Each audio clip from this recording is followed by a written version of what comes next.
PGT पर online पर, और इस पर हम लोग जो बात कर रहेंगे वो करेंगे सेट थ्योरी के बारे में बात। तो देखिएगा सेट थ्योरी क्या होती है, इसके बारे में हम लोग बात करते हैं। सेट थ्योरी,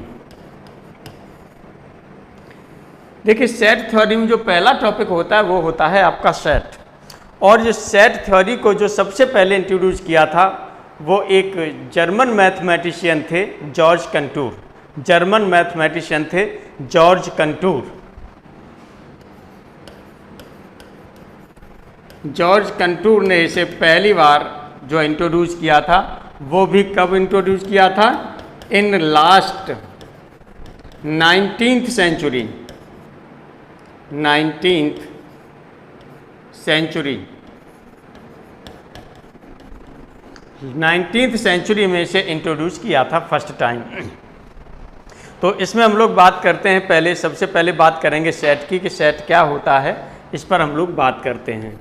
सेट देखिए जनरली हम एक एग्जांपल से समझते हैं कि जैसे यदि कहीं पर आपके पास मार्कर रखा हुआ है, बेंच रखी है, डेस्क रखी है, फैन चल रहा है ना, डस्टर है, बोर्ड लगा हुआ है, तो इस तरह के सिस्टम को आप क्या कह देते हैं? आप कह देते हैं कोई शिक्षण संस्थान होगा, यानी कोई क्लासरूम होगा, या आप कह सकते हैं कि कोई शिक्षण संस्थान है, क्लासरूम है, या आप एजुकेशनल सेंटर है, जो भी आप कहना चाहें। कुल मिलाकर के ये कहेंगे कि पढ़ाई से रिलेटेड कोई सेंटर खुला हुआ है ये। चलिए यहाँ पर अब हम लोग बात करते हैं इस तरह से जो चीज़ यहाँ देखेंगे, जैसे आपने मार्कर लिया था, मार्कर क्या है? ये भी वेल डिफाइंड ऑब्जेक्ट है। और भी आपने ले लिया, डस्टर ले लिया, वो भी वेल डिफाइंड ऑब्जेक्ट है। बोर्ड ले लिया, वो भी वेल डिफाइंड ऑब्जेक्ट है। एक बेंच ले ली, वो भी वेल डिफाइंड ऑब्जेक्ट है ना। ये सभी वेल डिफाइंड ऑब्जेक्ट हैं। वेल डिफाइंड ऑब्जेक्ट के बारे में हम और आपसे बात करेंगे। मैथमेटिकल फॉर्म में वेल डिफाइंड ऑब्जेक्ट का क्या मतलब होता है उसके बारे में हम अभी बात करेंगे। पहले हम बात कर रहे हैं सेट के बारे में। तो सेट क्या होता है? सेट होता है collection of well defined objects. Collection of well defined objects is known as set. तो सेट क्या होता है? Collection of well defined objects, well defined objects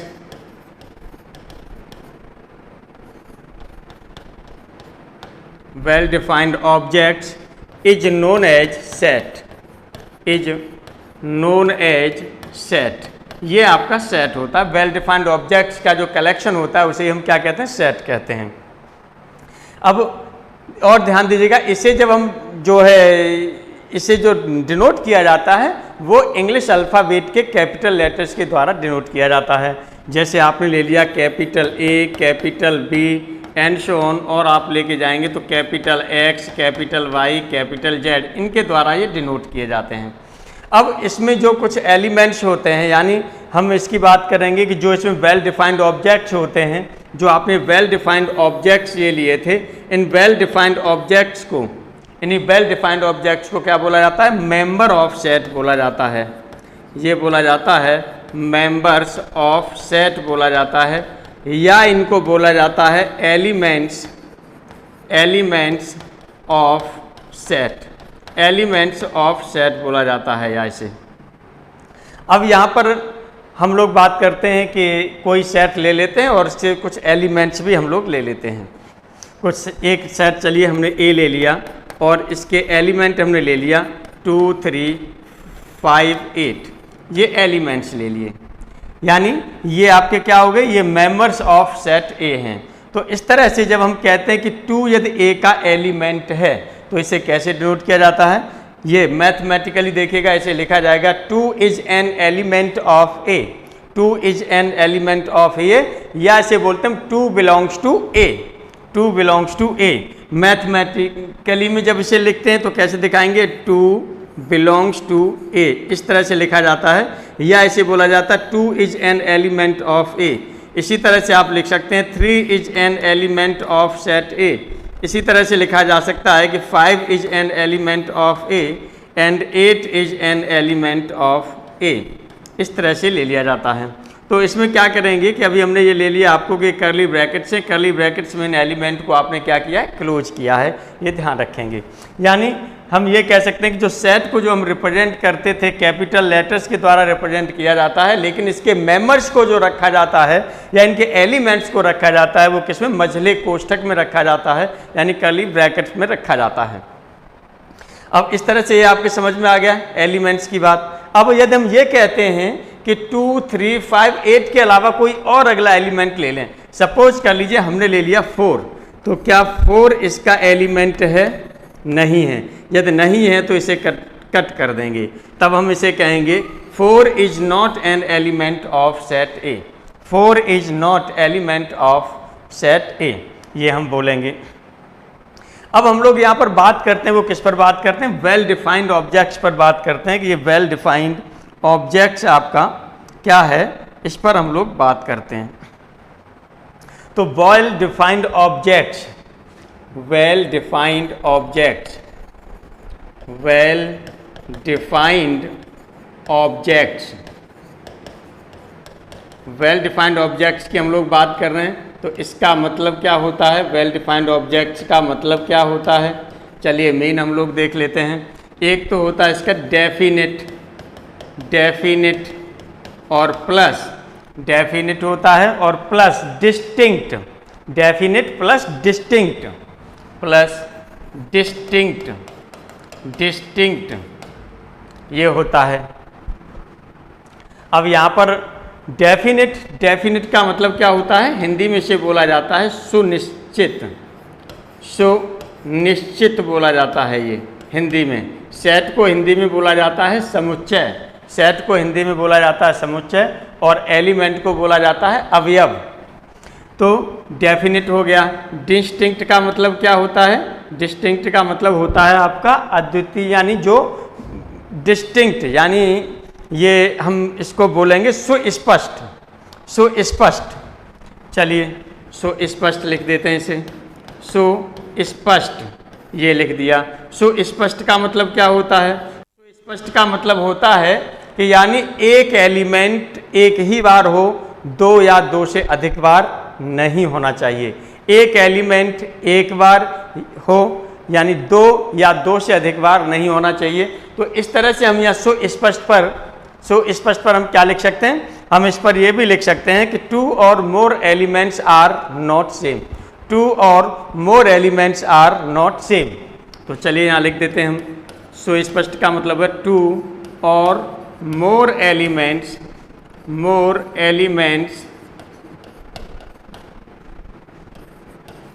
are not same।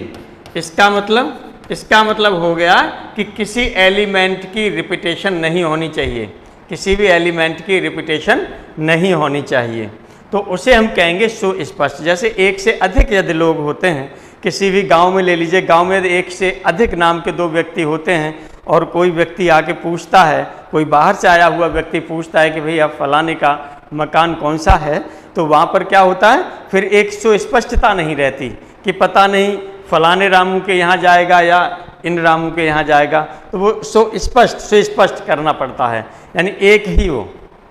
तो आप ध्यान दीजिएगा, वो सुस्पष्ट तभी होगा जब 2 or more elements are not same, 2 या 2 से अधिक एलिमेंट सेम नहीं होंगे, तभी वो डिस्टिंक्ट होगा यानी सुस्पष्ट होगा।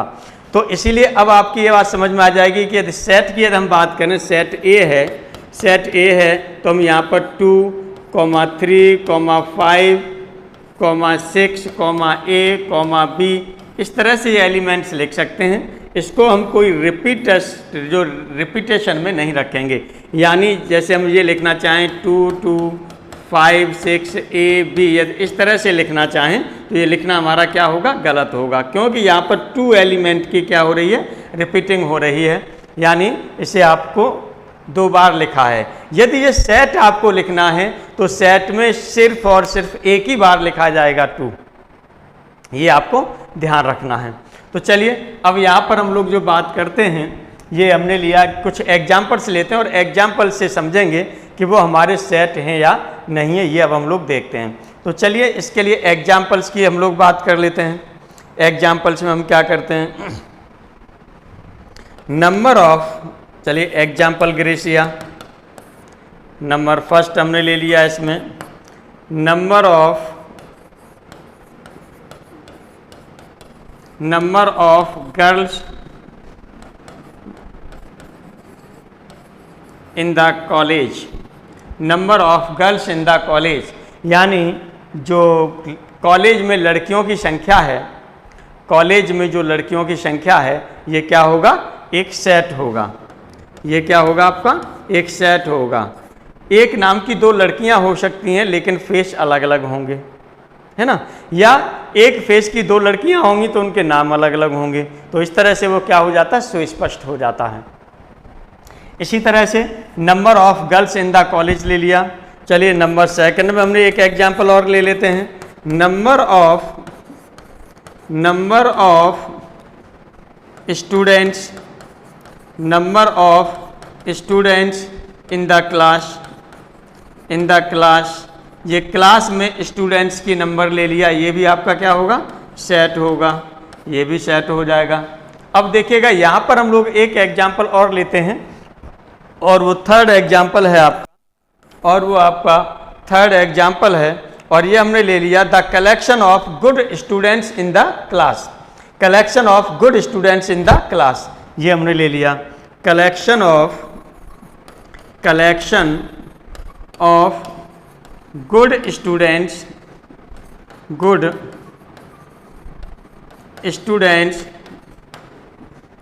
In the class. चलिए अब ये हमारा सेट होगा या नहीं होगा। Collection of good students, good क्या है, हमारी प्रॉपर्टी है। अब आप देखेंगे कि इस प्रॉपर्टी में क्या होता है, क्या ये निश्चित है, पहले आप देखेंगे सुनिश्चित है, सुस्पष्ट है। तो जो गुड प्रॉपर्टी होती है ये आपकी स्पष्टता नहीं होती, इसमें डिस्टिंक्ट नहीं होती। क्यों? क्योंकि कोई भी व्यक्ति है या कोई स्टूडेंट किसी टीचर के लिए अच्छा है, लेकिन वही स्टूडेंट सेम दूसरे टीचर के लिए कैसा है, गुड नहीं है, बैड है। तो इस तरह से हम देखते हैं कि ये जो आपकी प्रॉपर्टी है, ये गुड होने की जो प्रॉपर्टी है, अच्छा होने की जो प्रॉपर्टी है, ये डिस्टिंक्ट नहीं है, यानी स्पष्ट नहीं है। इस तरह से देखेंगे collection of good students in the class, ये क्या होगा आपका, नॉट सेट, ये आपका सेट नहीं होगा, नॉट सेट, ये सेट आपका नहीं होगा। चलिए अब हम लोग आगे जो बात करते हैं, अब आगे हम लोग जो बात करते हैं वो बात करेंगे एलिमेंट ऑफ ए ग्रुप पर। अब एलिमेंट ऑफ ए ग्रुप पर हम लोग बात करते हैं।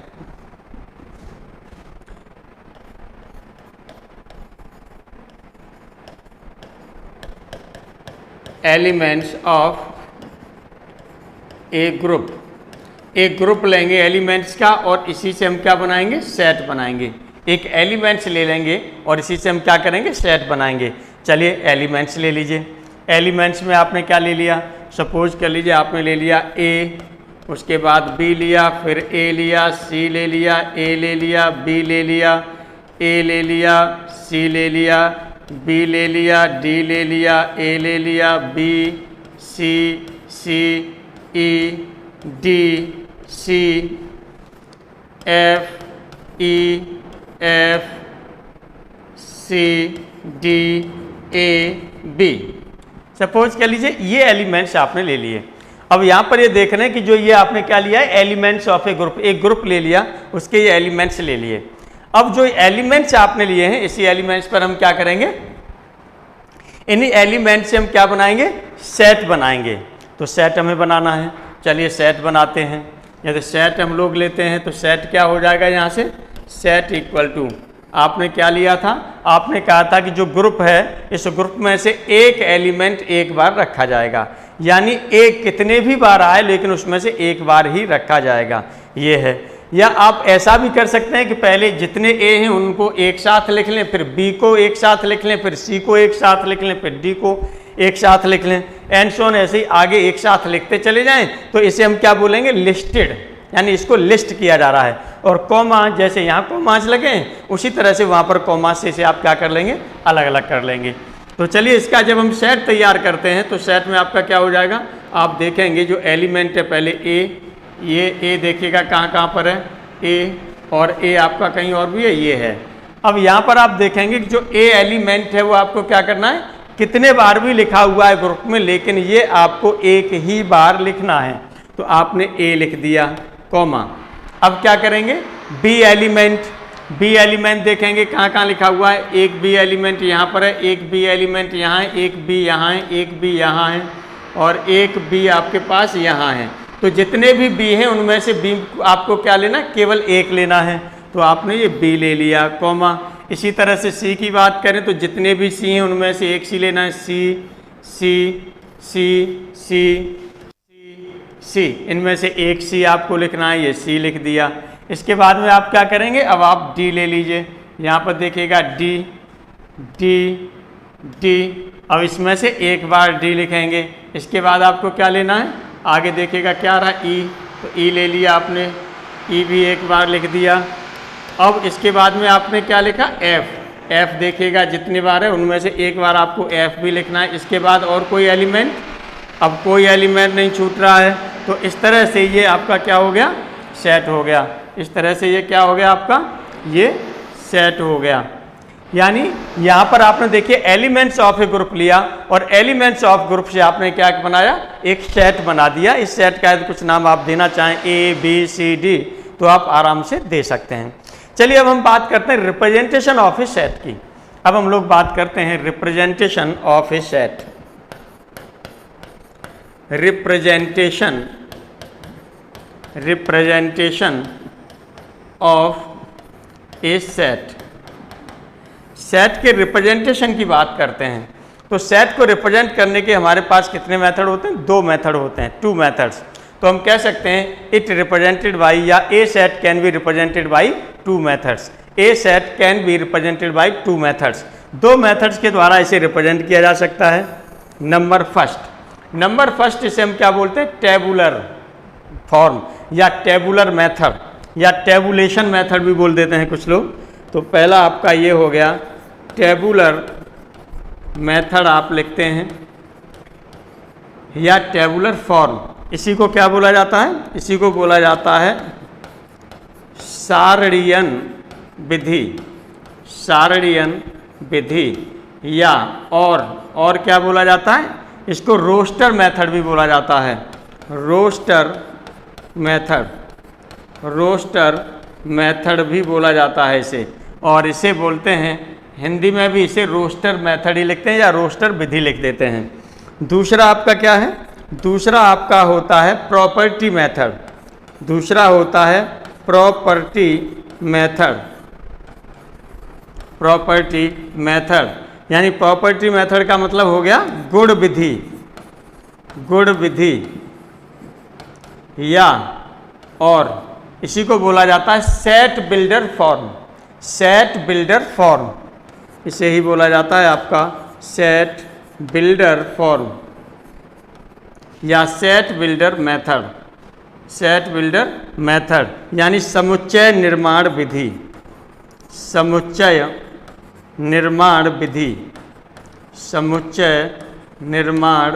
विधि बोला जाता है इसे।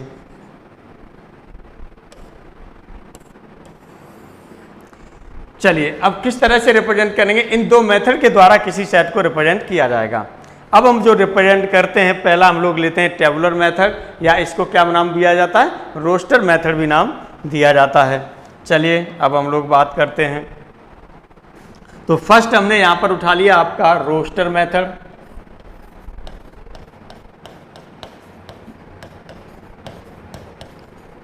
रोस्टर मेथड उठा लिया आपने, फर्स्ट मेथड आपने लिया रोस्टर मेथड। अब रोस्टर मेथड में क्या होता है, अभी जैसे हमने आपको जो बताया था, हमने क्या कहा था, जो एलिमेंट्स होते हैं, एक ग्रुप आपको दिया होगा, डाटाज का ग्रुप दिया होगा, उनमें एलिमेंट दिए होंगे, वो जो है उसके वो दिए होंगे, ग्रुप ऑफ डाटा में एलिमेंट्स दिए होंगे। एलिमेंट में से आप क्या करेंगे, कोई भी एलिमेंट रिपीट नहीं होना चाहिए, कोई भी एलिमेंट रिपीट नहीं होना चाहिए, यानी कोई ऑब्जेक्ट रिपीट नहीं होना चाहिए। तो और वो क्या करेंगे, किस में लिखा जाएंगे, वो कर्ली ब्रैकेट के अंदर सब लिखे जाएंगे और कॉमा के द्वारा अलग अलग किए जाएंगे।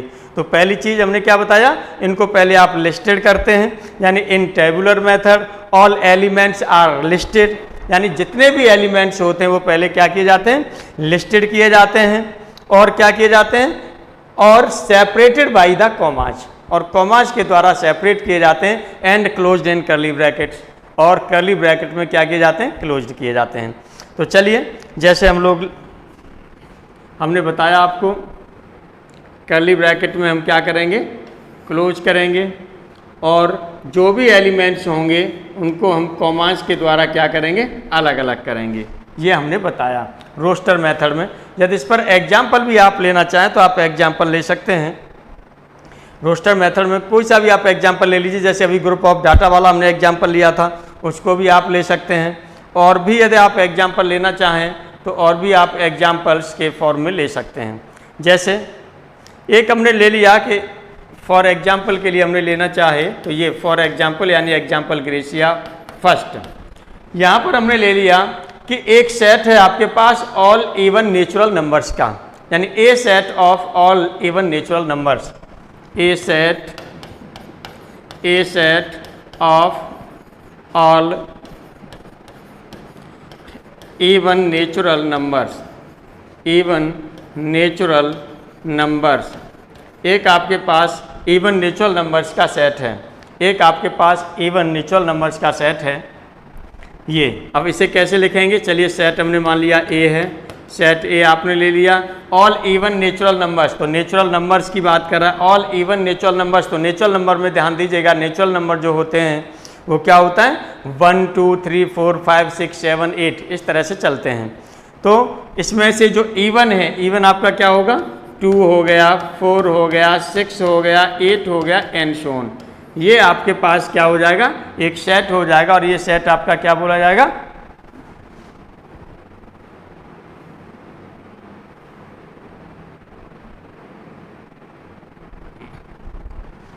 ये सेट आपके पास क्या बोला जाएगा, इवन नेचुरल नंबर्स का सेट बोला जाएगा। अब चलिए हम लोग जो बात करेंगे यहाँ पर, एक और एग्जाम्पल लेना चाहें तो आप एक एग्जाम्पल और ले सकते हैं। Second, A set of all odd natural numbers,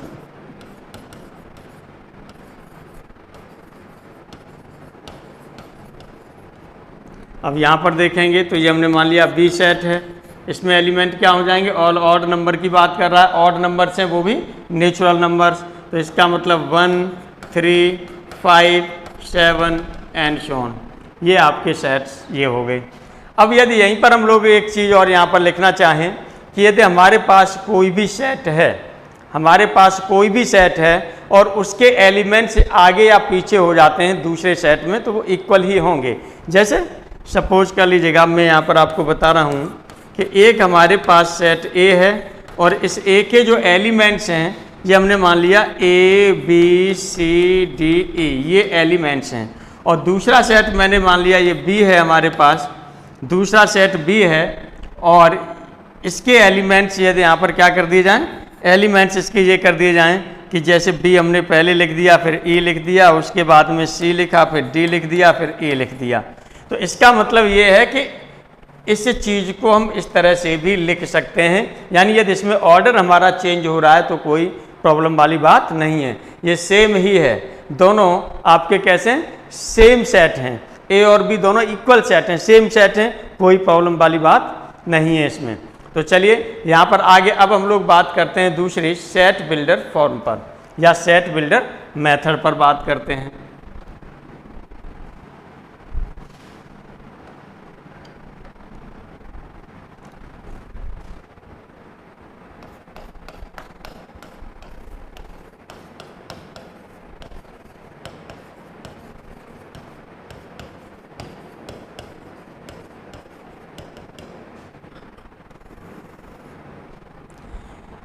set builder method में क्या होता है, इसमें हमने बताया था कि प्रॉपर्टी यानी एक कैरेक्टरिस्टिक प्रॉपर्टी होती है, जो एलिमेंट्स होंगे उनमें एक कॉमन कैरेक्टरिस्टिक प्रॉपर्टी होगी, जो कॉमन कैरेक्टरिस्टिक प्रॉपर्टी होगी उसी को लेकर के इसे हम क्या करेंगे, लिखेंगे, उसी को लेकर के लिखेंगे, कैरेक्टरिस्टिक प्रॉपर्टी को ही बेस मान करके लिखा जाएगा ये सेट बिल्डर मेथड में। तो चलिए यहाँ पर क्या होगा, इन set builder method all elements having a particular characteristic property, particular characteristic property. तो अब यहाँ पर हम लोग यहाँ पर बात करते हैं फॉर एग्जाम्पल के लिए, एग्जाम्पल ग्रेसिया, या चलिए पहले मैं इसका ये एग्जाम्पल लिख लेता हूँ।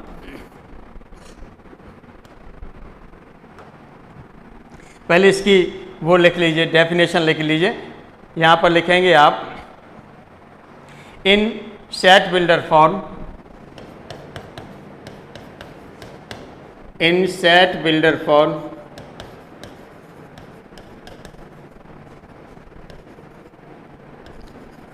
all elements having same characteristic properties,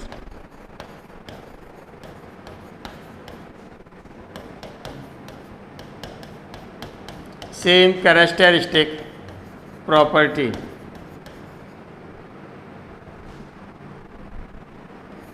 same characteristic property, same characteristic property रखा हुआ होता है। अब देखिएगा, अब यहाँ पर हम एग्जाम्पल लेना चाहें तो एग्जाम्पल में हमने ले लिया, फर्स्ट एग्जाम्पल हमने ले लिया, एक सेट है हमारे पास A इक्वल टू AEIOU। अब ये क्या है आपका, आप देखेंगे जो अंग्रेजी वर्णमाला के जो इनको बोला जाता है स्वर, यानी वॉवल्स, वॉवल्स बोला जाता है। तो ये है आपके जो है, इनकी प्रॉपर्टी क्या है सभी एलिमेंट्स की, कि ये वॉवल हैं, ठीक, वॉवल्स हैं ये सभी। अब यहाँ पर और एग्जाम्पल लेना चाहें तो दूसरा एग्जाम्पल भी आप लिख सकते हैं। चलिए और एक एग्जाम्पल आप लिख लीजिए। अब आप एग्जाम्पल, लेकिन पहले इसे एग्जाम्पल से पहले से हम लोग इसमें लिख लेते हैं, सेट बिल्डर मेथड में से लिखते हैं, क्योंकि ये तो हमने कॉमाज के द्वारा क्या कर दिया है, अलग कर दिया है। कॉमाज के द्वारा ये सब हमने क्या किया है, पहले अलग कर दिया है। यानी जो ये फॉर्म हमने ले ली है, ये कौन सी फॉर्म ले ली है, ये रोस्टर फॉर्म ले ली है। और इस रोस्टर फॉर्म से जो हमें कन्वर्ट करना है, यानी इसे हमें लिखना है, वो किस में लिखना है, सेट बिल्डर फॉर्म में लिखना है। तो चलिए पहले हम लोग इसे सेट बिल्डर फॉर्म में लिखते हैं, तब हम इसमें आते हैं, लौट के वापस आते हैं। तो चलिए A इक्वल टू कैसे लिखा जाएगा।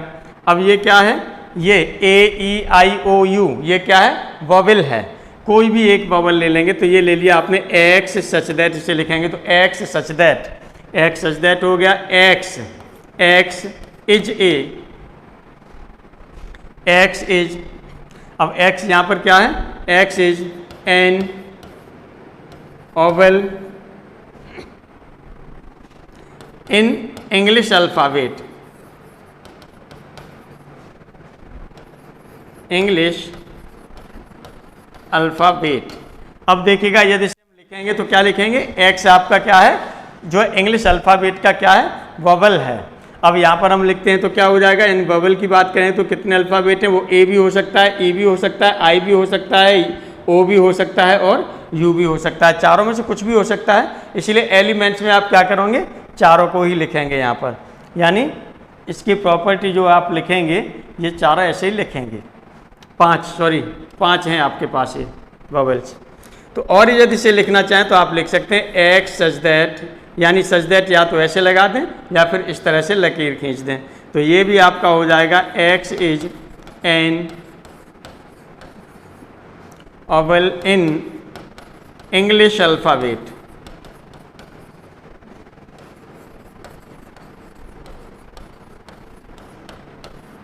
ये हो गया आपका। अब यहाँ पर हम लोग एक अगले एग्जाम्पल की ओर आगे बढ़ते हैं, यहाँ पर हम लोग एक अगले एग्जाम्पल की ओर आगे बढ़ते हैं। चलिए दूसरा एग्जाम्पल हम लोग ले लेते हैं। यहाँ पर सेकंड एग्जाम्पल हमने ले लिया। सेकंड एग्जाम्पल में हमने क्या ले लिया, सेकंड एग्जाम्पल हमने ले लिया कि हमारे पास कोई एक सेट बी है और ये आपने ले लिए 2, 4, 6, 8, 10 एंड शोन, ये एंड शोन, ये इस तरह से आपने ले लिए। चलिए अब इसे हम लिखना चाहेंगे तो b इक्वल टू क्या हो जाएगा, यहाँ पर आप देखेंगे ये आपका क्या हो रहा है, टोटल इवन नंबर की बात हो रही है। तो इस तरह से आप लिख सकते हैं x such that x is an even number, even number, x is an even number. कोई भी आपका क्या होगा, इवन नंबर होगा ये, क्योंकि हम जानते हैं कि इवन नंबर और ऑड नंबर को जो डिफाइन किया गया था वो नेचुरल नंबर पर ही डिफाइन किया गया था। आगे चल कर के जब हमने उसे माना तो नेगेटिव इवन नंबर या नेगेटिव ऑड नंबर का नाम दे दिया। लेकिन जब केवल इवन नंबर की बात होगी या केवल ऑड नंबर की बात होगी तो वो नेचुरल नंबर पर जाकर के बात होगी। और यदि वो नेगेटिव इवन नंबर की बात कर रहा है तो नेगेटिव इवन नंबर का मतलब आपका क्या हो जाएगा, -2, -4, -6, -8 इस तरह से चलेंगे। और केवल इवन नंबर की ही बात हो रही है, वो पॉजिटिव इवन नंबर की बात करेगा तब भी आपका 2, 4, 6, 8 हो जाएगा, और केवल इवन नंबर की भी बात करेगा फिर भी 2, 4, 6, 8 यही आप रखेंगे। चलिए नेक्स्ट एग्जाम्पल पर हम लोग बात करते हैं।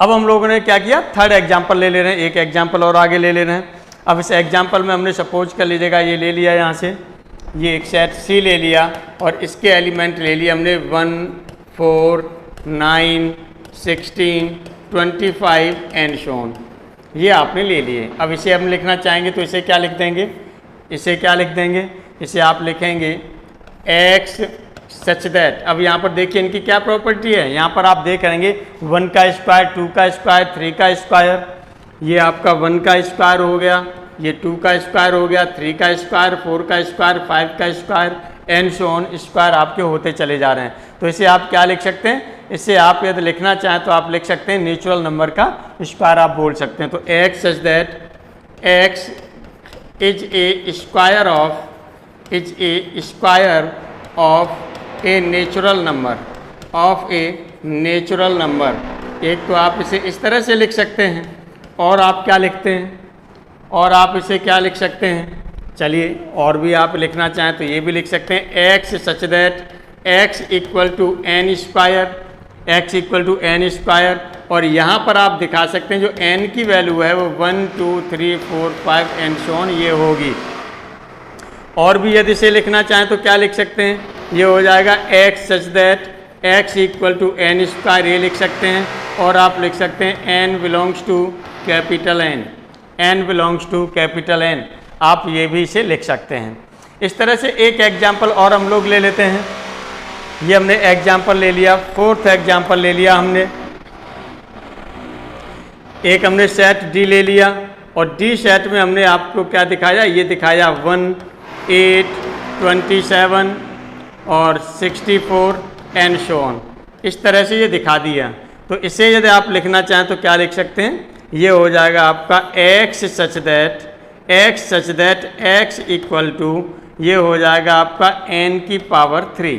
और यहाँ पर जो स्मॉल n है ये बिलोंग्स टू क्या करेगा, नेचुरल नंबर बिलोंग करेगा, या ऊपर जो जैसे लिखे थे स्क्वायर वाले उस केस में भी आप इनको आगे लिख सकते हैं आराम से। अब चलिए और भी यदि हम एक एग्जाम्पल लेना चाहें तो और एग्जाम्पल ले लेते हैं। एक एग्जाम्पल और ले लीजिए, फिफ्थ एग्जाम्पल। हमने मान लिया एक सेट आपके पास E है और E के जो सेट के एलिमेंट्स हैं, जो E सेट के एलिमेंट्स हैं वो आपने क्या मान लिया, ये मान लिया 3, 6, 9, 12 एंड सो ऑन। यदि इसे लिखना चाहें तो आप क्या लिखेंगे, आप दिखाएंगे x such that x equal to आप लिख सकते हैं 3n और n belongs to capital N, या स्मॉल n इक्वल टू आप लिख सकते हैं 1, 2, 3, 4, 5, 6 एंड सो ऑन, ये भी लिखा जा सकता है। या आप क्या कह सकते हैं, या आप ये भी कह सकते हैं कि x आपका 3 के द्वारा क्या हो रहा है, डिविजिबल हो रहा है। तो और यदि इसको लिखना चाहें तो आप ये भी लिख सकते हैं, इसको और लिखना चाहें तो आप लिख सकते हैं जो सेट E हो रहा है, ये सेट E किसके इक्वल हो रहा है, ये होगा x such that x is divisible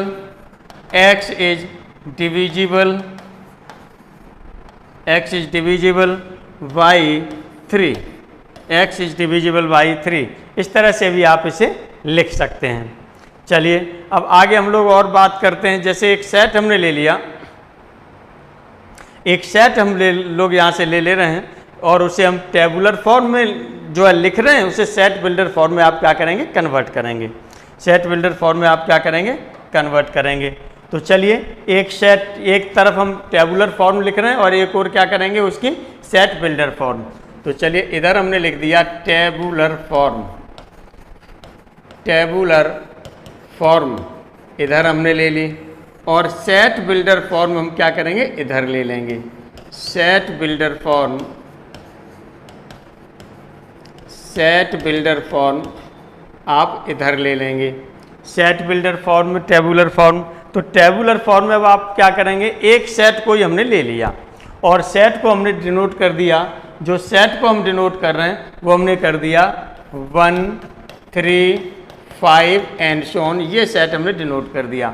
अब इसे हमें किस में लिखना है, सेट बिल्डर फॉर्म में लिखना है। तो सेट बिल्डर फॉर्म में हम क्या करेंगे, सेट बिल्डर फॉर्म में क्या करेंगे, ये हो जाएगा x सच दैट x क्या है आपका, is an odd number, x such that x is an odd number, ये आप लिख सकते हैं। चलिए अब दूसरा सेट और हम लोग एक ले लेते हैं। एक दूसरा सेट और हम लोग ले लेते हैं और दूसरे सेट में जो हम लोग लेंगे वो क्या ले लिया हमने, 5 और 7 ले लिया, 5 और 7 ले लिया। अब यहाँ पर देखेंगे 5 और 7 को लेके चलेंगे तो आप देखेंगे कि ये एक तो ऑड नंबर में भी हैं और ये प्राइम नंबर में भी हैं। एक तो ये ऑड नंबर में भी हैं और एक ये प्राइम नंबर में भी हैं, दोनों में हैं। तो इस तरह से यदि इसे आप लिखना चाहें तो आप क्या लिखेंगे, यहाँ पर आप लिख देंगे x such that x is, ये प्राइम नंबर हो रहा है। प्राइम नंबर किससे छोटा है, 11 से छोटा प्राइम नंबर है, क्योंकि 7 के बाद में फिर आपका प्राइम नंबर क्या होता है, 11 होता है। तो x is the prime number, x is the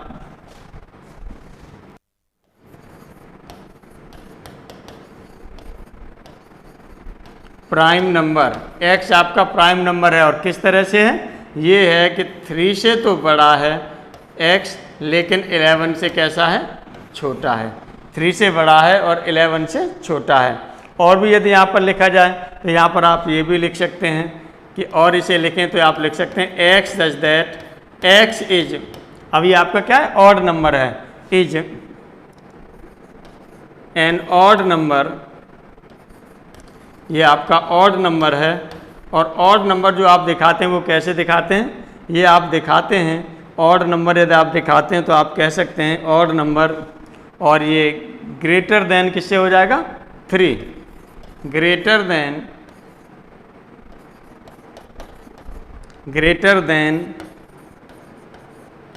3 and less than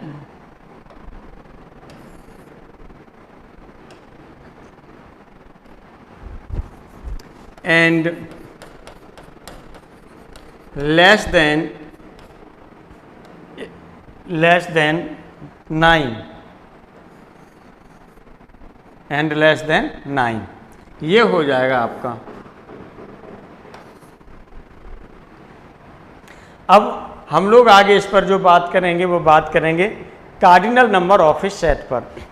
cardinal number of a set क्या होता है,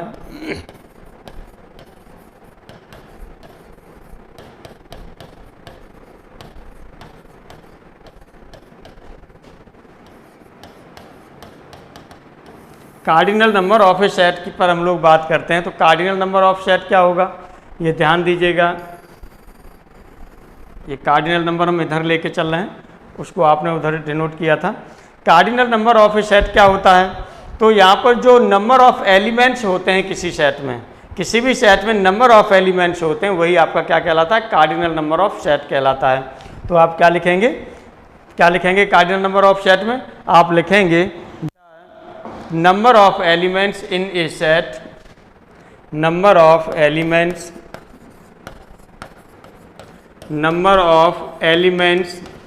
in a set, यानी एक सेट है कोई, उसमें जो नंबर ऑफ एलिमेंट्स होते हैं वही क्या कहलाता है, is known as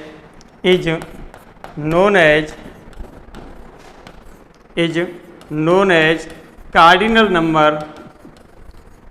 number of the set, यानी उस सेट का वो क्या कहलाता है, कार्डिनल नंबर कहलाता है। तो कार्डिनल नंबर इसे जब हम डिनोट करते हैं तो डिनोट किस तरह से करते हैं, डिनोट करेंगे इसे तो इस तरह से, कार्डिनल नंबर ऑफ सेट, इस तरह से डिनोट करेंगे। जैसे सपोज कर लीजिए एग्जाम्पल ग्रीसिया में हम लोग बात करते हैं, ये हमने ले लिया कि कोई सेट ए है हमारे पास, ये हमने ले लिया 1 7 9 इसके एलिमेंट्स हैं। तो यहाँ पर हम कार्डिनल नंबर ऑफ ए की बात करेंगे तो कितने हमारे पास एलिमेंट हैं, 1 2 3, 3 एलिमेंट्स हैं, तो cardinal number of set A equal to कितना हो जाएगा, 3 हो जाएगा। इसी तरह से और भी आप ले सकते हैं, कोई एग्जाम्पल और भी लेना चाहें तो और भी आप ले सकते हैं, जिसमें 4 हों एलिमेंट, 5 हों एलिमेंट, कुछ भी आप ले सकते हैं। अब इसके बाद जो हम लोग बात करेंगे वो बात करेंगे टाइप्स ऑफ सेट पर, यानी जो सेट के टाइप्स होते हैं वो कितने होते हैं, इस पर हम लोग बात करेंगे। तो वेरियस टाइप्स ऑफ सेट पर हम लोग बात करते हैं।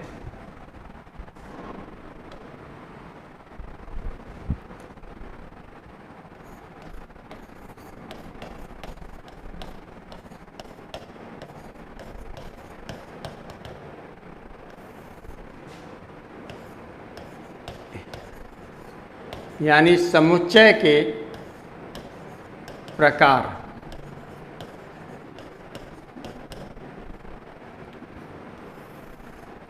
समुच्चय के प्रकार पर बात करते हैं, टाइप्स ऑफ सेट। अब देखिए पहला हम यहाँ पर लेते हैं, नंबर फर्स्ट हमने ले लिया singleton set. Singleton set, singleton set ले लिया, या इसी को जो सिंगलटन सेट है इसी को क्या बोला जाता है, इसे जो हम यूनिट सेट भी बोलते हैं, यानी एकल समुच्चय या एकक समुच्चय। सिंगलटन सेट या इसे ही बोला जाता है यूनिट सेट, यानी एकल समुच्चय, एकल समुच्चय या एकक समुच्चय, एकल समुच्चय या एकक समुच्चय। तो ये कैसा सेट होता है, जिस सेट के पास केवल एक एलिमेंट होता है, जिस सेट के पास केवल एक एलिमेंट होता है उसे हम बोलते हैं सिंगलटन सेट। जैसे कोई सेट हमने ए ले लिया, इसके पास एलिमेंट आपने ले दिया 0, तो इसके पास कितना एलिमेंट है, केवल 1 एलिमेंट है, ये 0। तो इस तरह से ये क्या हो जाएगा, सिंगलटन सेट हो जाएगा। जैसे कोई सेट बी ले लिया, इसके पास केवल एलिमेंट्स है, वो ए एलिमेंट है। चलिए एक सी सेट ले लिया, इसके पास 3 एलिमेंट है, और एक आपने ले लिया डी सेट ले लिया, इसके पास एलिमेंट आपने मान लिया, इसके पास एलिमेंट्स मान लिया चलिए 5 एलिमेंट्स हैं। तो ये सब आपके पास कैसे हैं, ये टोटल आपके पास जो सिंगलटन सेट हैं। अब इसमें और एग्जाम्पल हम लोग लेना चाहें तो और भी एग्जाम्पल ले सकते हैं। चलिए फर्स्ट एग्जाम्पल में हमने ये ले लिए थे, थोड़ा सा सेकंड एग्जाम्पल में हम क्या करते हैं, थोड़ा सा टेस्ट चेंज कर लेते हैं सेकंड एग्जाम्पल में। तो सेकंड एग्जाम्पल में जो हम ले रहे हैं, हमने सपोज कर लीजिएगा यहाँ पर ये ले लिया कि हमारे पास कोई बी सेट है, कोई बी सेट है और x सच दैट x, यानी x जो यहाँ पर हो रहा है इसको किस तरह से डिफाइन किया जा रहा है, x सच दैट x, और ये डिफाइन किया जा रहा है कि जो x लिया ये इसमें से हमने क्या कर दिया 3 सबट्रैक्ट कर दिया और इक्वल टू हमने कर दिया 4। ये x such that x minus 3 equal to 4। अब यहाँ पर देखेंगे तो यहाँ पर कितने एलिमेंट आएंगे, इस x की वैल्यू कितनी निकल के आएगी, x माइनस 3 इक्वल टू 4 को सॉल्व करेंगे तो ये वैल्यू निकल के आएगी x equal to 7, x equal to 7। तो इसके पास कितना एलिमेंट हो जाएगा, केवल एक ही एलिमेंट होगा और वो एलिमेंट होगा वो होगा 7। वो एलिमेंट क्या होगा, 7। तो ये कैसा सेट हो जाएगा, सिंगलटन सेट हो जाएगा। चलिए थर्ड पर हम लोग बात कर लेते हैं। सेट हमने क्या ले लिया, यहाँ पर ले लिया x such that x is a capital of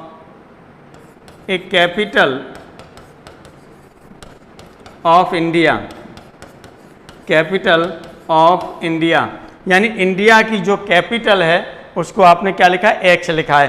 तो इंडिया की कैपिटल कितनी है, एक है, न्यू ये दिल्ली। तो इस तरह से जो कैपिटल होगी वो क्या होगी, एक ही होगी। और यदि आपने लेना चाहें तो फोर्थ में आप ये भी ले सकते हैं, एक सेट आपने डी ले लिया और यहाँ पर ले लिया x such that x is a capital of UP, A capital of UP. UP की भी कैपिटल कितनी है, एक है। तो ये भी कैसा सेट हो जाएगा, सिंगलटन सेट हो जाएगा। ये भी आपका सिंगलटन सेट हो जाएगा। अब हम लोग जो बात करते हैं, या चलिए अब नेक्स्ट उस पर बात करेंगे, फाइनाइट सेट क्या होगा, जीरो सेट क्या होगा, या नल सेट क्या होगा, या वॉइड सेट भी बोलेंगे नल सेट को, एम्प्टी सेट भी बोलेंगे, इन पर बात करेंगे।